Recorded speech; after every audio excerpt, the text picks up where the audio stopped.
Ik ben Hans Lambeau, hoofdredacteur van Database Magazine. En dit keer zijn te gast op BI-platform Frank Buitendijk van Oracle en Gary Cokins van SAS. Beide goeroes op het gebied van corporate performance management. Welcome, gentlemen. Is there a kind of recipe to get CPM more adopted? I'm not well. If there's a recipe, first of all, recipes belong to a certain meal, right? There could be a beautiful recipe for like steak, but it wouldn't particularly fit in the morning.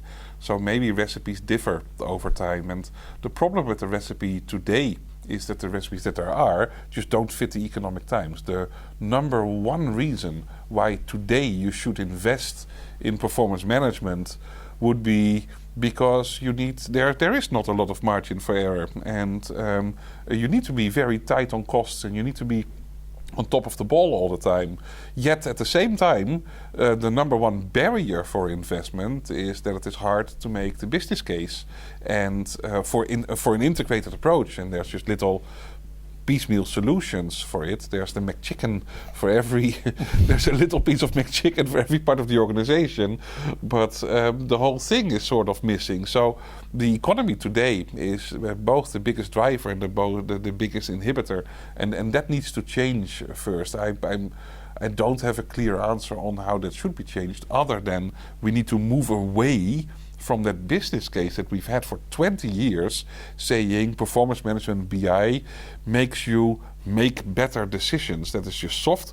We've been able to get away with it. Our colleagues in ERP and CRM can do business cases with 3 digits behind the comma. And in our discipline, we simply can't. So if there is such a thing as a recipe, it would be like actually building decent business cases that are based on management processes and not the airy-fairy, touchy-feely, oh, you'll make better decisions. I'll answer your recipe saying there are actually 3 ingredients that need to be in this: the flour, milk, egg.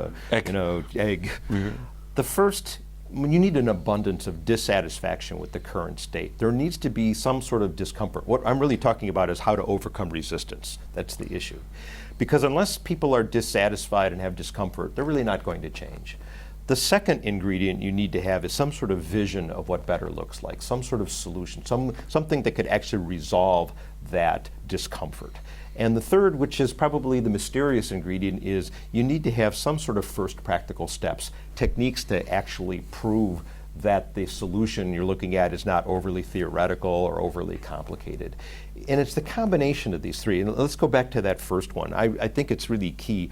Unless an organization realizes, hey, our employees don't have a clue what the strategy is, it hasn't been communicated. We don't really know where we make money or lose money, or we have this grotesque allocation system on these broad averages, so we really need some sort of activity-based costing.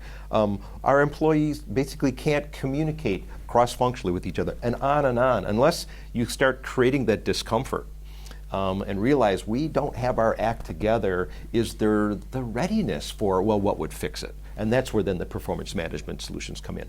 First practical steps, I'm a big believer, 80-20 rule, Pareto's, rapid prototyping, quick model building, none of this monstrous implementations that take way too long. Most of performance management is modeling. It's not a system. But you need to get started. That's the point. That you need to have someone who's going to drive this. And in many cases, it's simply not coming from the top. That is a bit of an issue. Yeah, this bottoms up versus executive sponsorship is always going to be kind of a tug of war. Is it a coincidence that you are with Oracle and SAS, the 2 companies that are really doing well at the moment?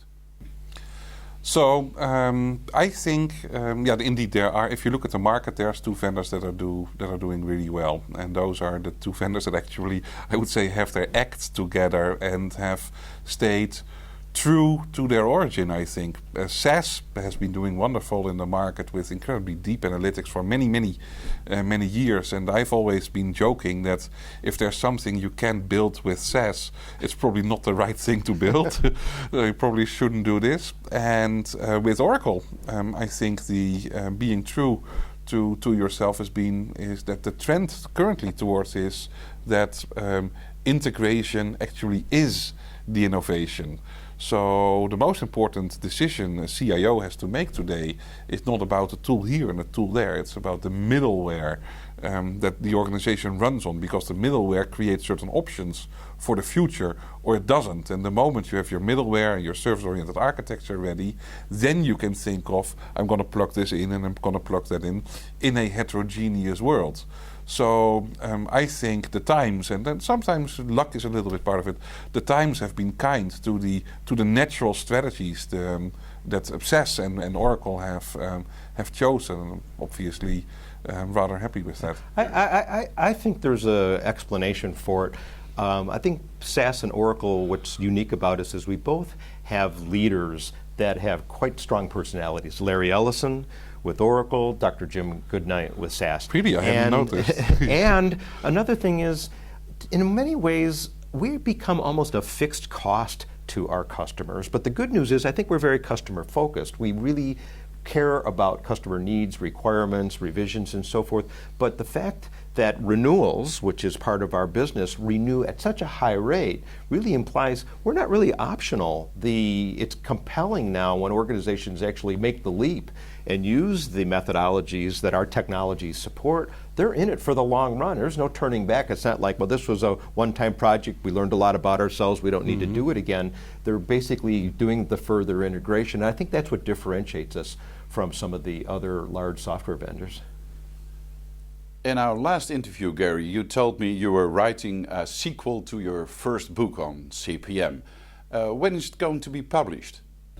It's not out, and my most recent book is still too recent, but it will be out in, I think, spring of 2011. I've sort of been cheating. I write a lot of articles and blogs, as does Frank, and but I will compile them into the next book. When I write them, I try to cover the various categories: customer relation management, intelligence, risk management, analytics, profitability analysis, strategy maps, alignment, and so it's like a stew, but it all comes together. Frank? Actually, I've been working on the latest book, the fourth in the meantime, for the last 3 years now. It's going to come out in August. And we were discussing sort of implicitly about it a little bit already. It's about strategic decision making and why analytics don't always work. So it's a little bit of a provocative title. It's called Dealing with Dilemmas Where Business Analytics Falls Short. And I'm pretty sure you'll read all about it in Database Magazine.